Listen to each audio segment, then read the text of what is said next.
कोरोनाच्या संकट काळात सरकारनं साहसी खेळाला खरं तर साहसी पर्यटनाच्या यादीत टाकलं। तसा मसुदा तयार करण्यात आला, त्यामुळे साहसी खेळ खेळणारे गिर्यारोहक सध्या चांगलेच संतापलेत। सरकार साहसी खेळांची थट्टा करत असल्याचा संतप्त सवाल गिर्यारोहक विचारतायत। गिर्यारोहण साहसी खेळ आहे की पर्यटन, असा संभ्रम का निर्माण झाला?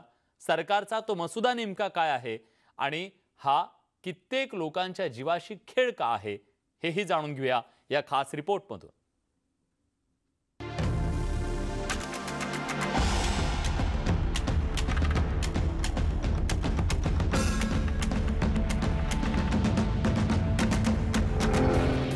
गिर्यारोहकांमध्ये शासन मसुद्यामुळे गोंधळ। गिर्यारोहण साहसी खेळ की पर्यटन? गिर्यारोहणाचा खेळ का? गिर्यारोहणाकडे साहसी खेळ म्हणून पाहिलं जातं, मात्र असं असताना महाराष्ट्र सरकारच्या एका मसुद्यामुळे गिर्यारोहकांमध्ये गोंधळ उडालाय। सरकारच्या मसुद्यात गिर्यारोहणाचा साहसी खेळाचा दर्जा काढून साहसी पर्यटन असा करण्यात आलाय। आता सरकारच्या या नव्या मसुद्यामुळे गिर्यारोहकांनी संताप व्यक्त केलाय। साहसी खेळाला पर्यटन ठरवून सरकारनं साहसाची थट्टा केल्याचा संतप्त सवाल विचारला जातोय। त्यांनी तो GR पर्यटन खात्याने काढावा आणि त्याचा प्रस्ताव पण तयार झाला आणि तो मसुदाही बाहेर आला। म्हणजे अचानक हे सगळं झालं। आता या कोरोनाच्या सगळ्या घाई गडबडीमध्ये एवढं महाभयंकर संकट संपूर्ण देशभर आहे, आपल्या राज्यभर आहे, अशा वेळेस तो मसुदा आला आपल्याकडे। ठीक आहे, 2018 पासून आत्तापर्यंत म्हणजे 18चा GR फायनल आहे आजही, त्याची अंमलबजावणी झाली नाही क्रीडा खात्याकडनं। त्याच्यासाठी आम्ही खूप मागं लागलो, पण मग आत्ता तो हा जो पर्यटनाकडनं आलेला मसुदा आहे, हा वाचल्यानंतर असं लक्षात येतं आहे की यामध्ये सर्वात मोठा जो विषय आहे की यातला साहसी खेळ, साहसी क्रीडा हा विषय ह्याच्यामधून पूर्णपणे ह्याला पर्यटनामध्ये घेतलंय। एवढंच नाही तर साहसी पर्यटन आणि साहसी सहल यात सुद्धा फरक आहे। निसर्ग सहली, वन्यजीव पर्यटन हे वन विभागाच्या नियमानुसार केलं जातं। त्यामुळे साहसी पर्यटन धोरणात निसर्ग सहलींचा केलेला समावेश वगळण्यात यावा, तसंच त्यांच्यासाठी स्वतंत्र नियमावली आखावी अशी मागणी साहसी क्रीडा खेळाडू आणि आयोजकांनी केली आहे। साहसी खेळ आणि वन्यजीव पर्यटन हे एकाच मापात मोजलेलं आहे। आमच्या दृष्टीने निसर्ग पर्यटन हे वेगळं आहे, कारण त्याच्यामध्ये शिक्षण आहे आणि काही निसर्गातल्या गोष्टींबाबत करण्याचं हे पर्यटन आहे। तर त्यामुळे या विषयीची धोरणं ही या विषयात काम करणारे वेगवेगळ्या ज्या संस्था आहेत आणि आपलं महाराष्ट्र शासनाचं फॉरेस्ट डिपार्टमेंट या लोकांनीच करावं असे आमची मागणी आहे। सरकारच्या गिर्यारोहणाच्या मसुद्यामुळे वाद निर्माण झाला। अनेक हरकती मागवण्यात आल्या। 7 ऑक्टोबर पर्यंत हरकती नोंदवण्याची मुदत देण्यात आली आहे। कोरोनाच्या पार्श्वभूमीवर हरकती नोंदवण्यात मुदतवाढ देण्याची मागणी अखिल भारतीय गिर्यारोहकांनी केली आहे। तसंच जास्तीत जास्त लोकांनी सरकारच्या मसुद्याचा तीव्र शब्दात निषेध करण्यात सांगण्यात आलाय। राज्याच्या 2014 साली तयार केलेल्या क्रीडा धोरणात साहसी खेळाडूंना क्रीडा पुरस्कार देण्यात आले। 2018 साली या धोरणातील काही त्रुटी दूर करून सुधारणा करण्यात आल्या।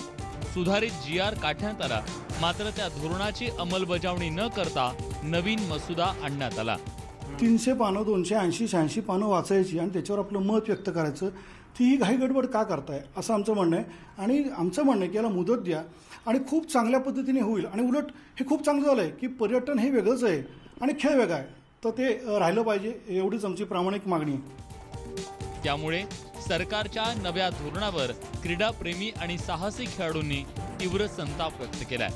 त्यामुळे आमच्या बातमीनंतर तरी सरकार गिर्यारोहकांचा साहसी खेळात समावेश करण्याबद्दल गांभीर्यानं विचार करेल अशी अपेक्षा करायला हरकत नाही।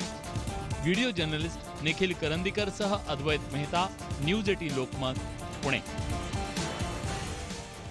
या विषयाच्या संदर्भात बोलण्यासाठी गिरीप्रेमी संस्थेचे प्रमुख प्रसिद्ध गिर्यारोहक उमेश झिरपे आपल्यासोबत जोडले गेलेले आहेत। त्याचबरोबर आपल्यासोबत वसंत लिमे सुद्धा आहेत, महाराष्ट्र ॲडव्हेंचर काउन्सिलचे अध्यक्ष।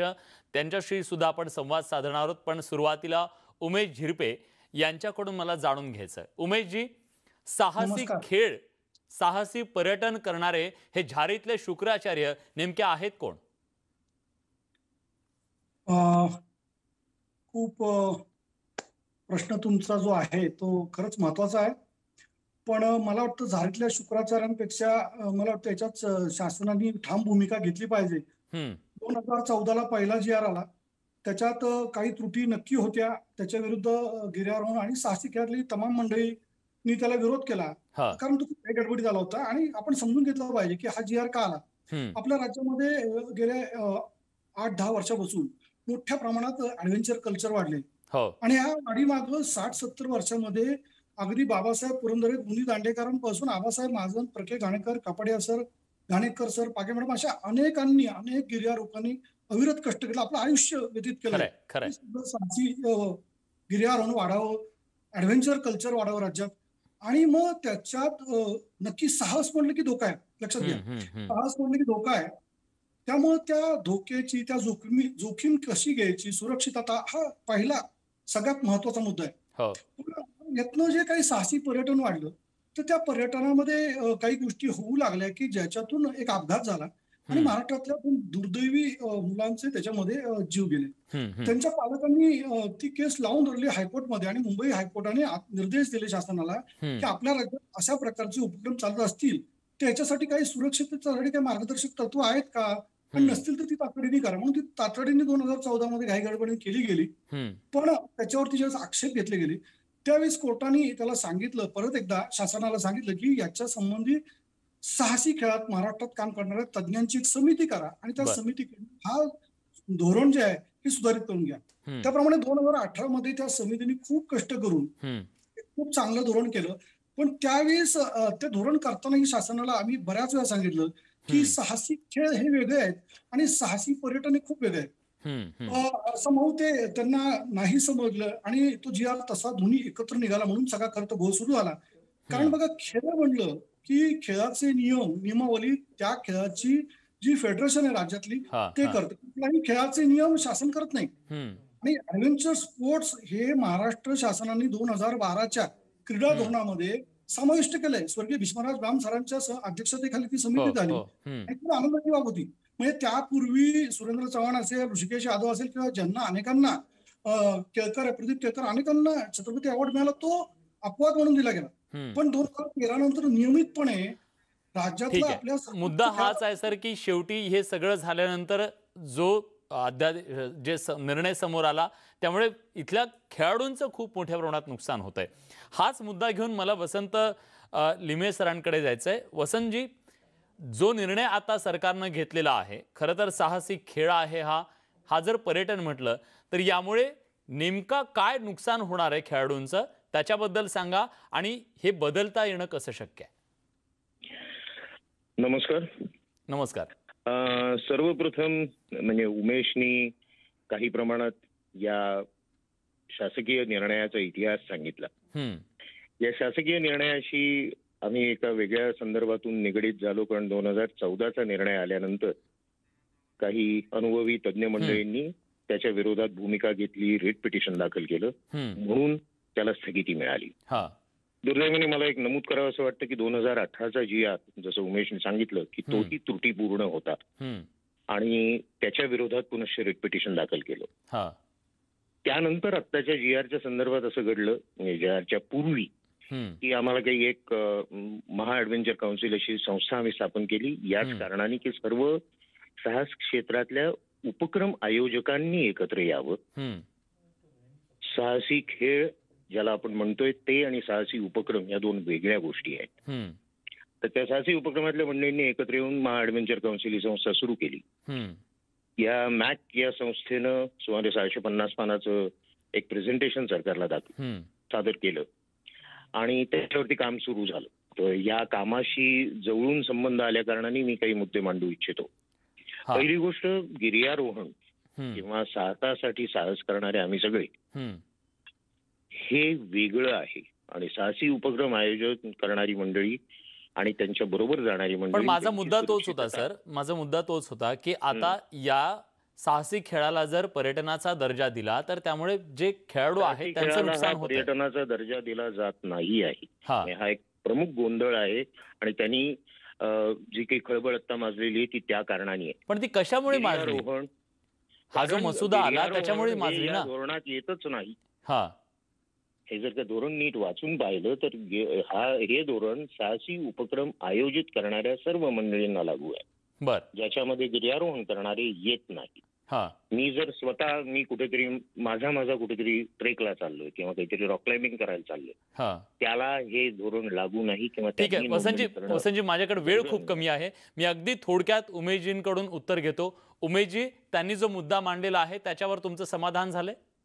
अजिबात नाही. कारण काय माहिती का की ह्या मसुद्यामध्ये जो प्रस्तावित मसुदा आहे त्याच्यात पहिल्यांदा सुरुवातीलाच म्हणलंय की क्रीडा खात्याने काढलेला 2018चा GR हा रद्द समजावा. आणि तो जर रद्द समजला तर आपल्या राज्यात हे सगळं कशासाठी चाललंय तर दोन्हीकडं साहसी खेळ आणि पर्यटनात साहसी नक्की सुरक्षित फंडामेंटल आहे, त्याच्यात कधीच कॉम्प्रोमाइज नसलं पाहिजे. हे सगळं आपल्या राज्यातलं साहसी कल्चर उपक्रम असो त्याच्यातल्या सेफ्टीसाठी चाललंय. तर तो जर क्रीडा खात्याचा जर रद्द केला तर मग ते काय तिथं त्यांनी काही करावं असं नाहीये. आमची अगदी साधी मांडणी म्हणजे पर्यटन, साहसी पर्यटन किंवा साहसी पर्यटन आयोजित करणं कुणाला कधीच विरोध नव्हता, नसणार आहे. ठीक आहे, तुमचं एवढंच म्हणणं आहे की याला साहसी खेळाला पर्यटनाचा दर्जा देता कामा नये, त्यामुळे इथल्या सगळ्या खेळाडूंचं खूप मोठ्या प्रमाणात नुकसान होतंय. धन्यवाद दोघांचेही. वेळेअभावी आपल्याला ब्रेक घ्यावा लागतोय. ब्रेक नंतर आपण जाणून घेणार आहोत या महाराष्ट्राच्या भूमीतली एक लेक 7 समुद्रापार गेली आहे. तिचं हे मराठी पाऊल आपल्या सगळ्यांसाठी अभिमानास्पद आहे. काय हे जाणून घेऊया ब्रेक नंतर. कुठे जाऊ नका, पहा फक्त न्यूज 18 लोकमत.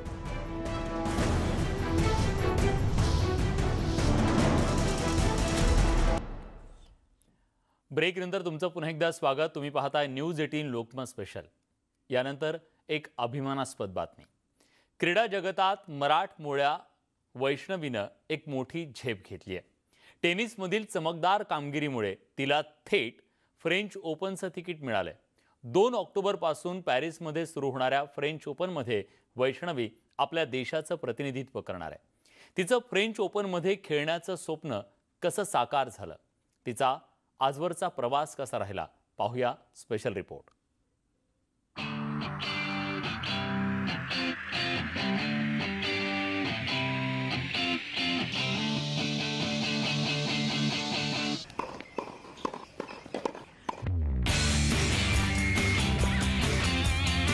टेनिसचा सराव करणारी ही आहे पुण्याची वैष्णवी आडकर. आता तुम्ही म्हणाल की आम्ही तुम्हाला वैष्णवीचा टेनिस सराव का दाखवतोय, तर त्याला कारणही तितकंच मोठं आहे. अवघ्या 16 वर्षांची वैष्णवी फ्रेंच ओपनमध्ये भारताचं प्रतिनिधित्व करणार आहे. येत्या 2 ऑक्टोबरपासून पॅरिसमध्ये सुरू होणाऱ्या ज्युनियर फ्रेंच ओपन टेनिस स्पर्धेत ती खेळेल. 18 वर्षाखालील ज्युनियर फ्रेंच ओपन स्पर्धेमध्ये तिला वाईल्ड कार्ड एंट्री मिळाली आहे. दिल्लीत पार पडलेल्या ज्युनियर टेनिस स्पर्धेचं विजेतेपद पटकावल्यानंतर तिचं फ्रेंच ओपनमध्ये खेळण्याचं स्वप्न पूर्ण होत आहे. स्पर्धेमध्ये चांगली कामगिरी करण्यासाठी सध्या ती पुण्यातील टेनिस कोर्टमध्ये घाम गाळतेय. माझी फर्स्ट टुर्नामेंट 2014मध्ये जिंकले. सो त्यापासून मला जास्ती असं जिंकायला आवडायला लागलं ॲक्च्युली. सो त्यापासून मी जास्ती टुर्नामेंट्स खेळायला लागले. अंडर 10 आणि अंडर 12मध्ये मी एवढं जास्ती चांगलं परफॉर्म नाही केलं, पण अंडर 14पासून माझा गेम बऱ्यापैकी मॅच व्हायला लागला त्या लेवलसाठी. सो त्याच्यामुळे मी चांगली परफॉर्म करू शकते. मी जिथे जाऊन जेवढं बेस्ट पॉसिबल माझा गेम असेल तेवढं खेळेन, आणि जिंकणं हारणं हे माझ्यात नाही, पण मी माझा गेम चांगला ठेवीन. वैष्णवी वयाच्या 6व्या वर्षापासून टेनिस खेळते. तासनतास टेनिसची प्रॅक्टिस आणि देशांतर्गत स्पर्धेमध्ये सतत खेळत असल्यानं वैष्णवीचा खेळ उंचावत गेला. देशांतर्गत टेनिस स्पर्धेमध्ये तिनं चांगली कामगिरी केली. ताकदवान फटके मारण्याची क्षमता आणि आक्रमक वृत्ती ही तिची बलस्थानं. सध्या तंदुरुस्ती आणि सराव यावर तिचा भर आहे. मॅचेसमध्ये जे तिला प्रेशर येऊ शकेल, समजा ती डाऊन असेल, तर मग आम्ही तिला इथे असं सिच्युएशन देतो ज्याच्यामध्ये ती पहिले सुरुवातच ती डाऊन आहे आणि मग तिथपासून तिला ते जिंकायचं तो सेट. असे वेगवेगळ्या प्रकारचे आम्ही तिला व्हेरिएशन्स देत असतो, ज्याने तिचं जास्तीत जास्त तयारी होईल त्या टुर्नामेंटसाठी. आणि वातावरण इन द सेन्स कसं आहे, आता फॉर्च्युनेटली सप्टेंबरमध्ये टुर्नामेंट आहे, सो तिकडे पण वातावरण त्यातल्या त्यात आत्ता इथे कसं आहे पुण्यात तसं बऱ्यापैकी तिथे सिमिलर आहे. तिथे जास्त गार नाही आहे फारसं, आत्ता पण तिथे पाऊस पडतोय, आपल्या इथे पण पाऊस पडतोय, सो त्याचा फारसा फरक पडणार नाही. कोरोना वगैरे नाही एवढा काही नाही फरक पडणार. हो,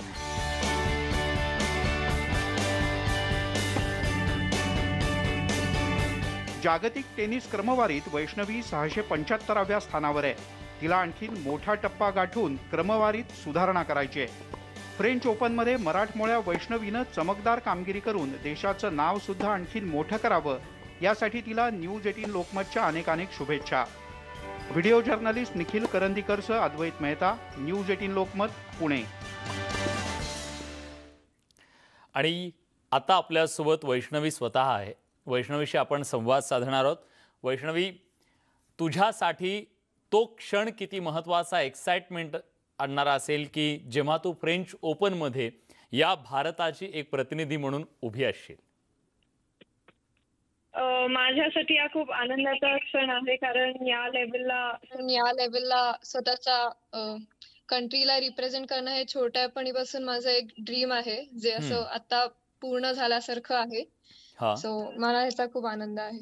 बर, त्याच्यासाठी काही खास तयारी तू केली आहेस? तुझ्या मनावर काहीचं दडपण आहे की तुला उत्सुकता आहे? लॉकडाऊन संपल्यापासून आम्ही क्ले कोर्ट वरती खूप जास्ती खेळतोय. तेव्हा खरं तर माहिती नव्हतं की ही टुर्नामेंट होणार आहे का नाही, पण आम्ही त्याच्यावरती काम करत राहिलो आणि हे मनात नाही ठेवलं की नाही होणार आणि होणारच आहे या ह्यानी आम्ही तयारी करत राहिलो. कारण जरी झाली नसती तरी त्यांनी काही नुकसान झालं नसतं, माझा गेम इम्प्रूव्हच झाला असता. पण आता होतीये म्हणून आम्ही तसंच वर्क करत राहिलो आणि माझ्या फिटनेसवरती पण खूप फोकस केला आहे गेले 2 महिने. बर, वैष्णवीचा आदर्श कोण आहे? वैष्णवी कुणाला बघते? महिला टेनिसमध्ये इतके दिग्गज खेळाडू आहेत, त्यापैकी वैष्णवीचा आदर्श कोण आहे? तर मुलींमध्ये बघितलं तर सेरेना विलियम्स, ती खूप आधीपासून खेळत आहे आणि तिचा गेम, जो अग्रेसिव्ह तिची गेम स्टाईल आहे, ती मला खूप आवडते आणि मला तिच्यासारखं बनायला आवडेल. नक्कीच. खरं तर सानिया मिर्झानं टेनिसच्या कोर्टवर भारताचा झेंडा रोवला आणि तो फडकवला सुद्धा. आज तुझ्याकडून सुद्धा तीच अपेक्षा आहे, तू दुसरी सानिया व्हावी, मराठमोळी सानिया व्हावी. याबद्दल सगळ्यांकडून आमच्या शुभेच्छा तुला. आणि तू यश संपादन कर किंवा तुला अपयश जरी आली तरी खचून जाऊ नको. निश्चितपणे तू तुझा खेळ उंचावत ने, एवढ्या शुभेच्छा. तू आमच्याशी बोललीस त्याबद्दल धन्यवाद. आज या विशेष कार्यक्रमात आपण इथेच थांबतोय. ताज्या घडामोडींसाठी बघत रहा न्यूज 18 लोकमत.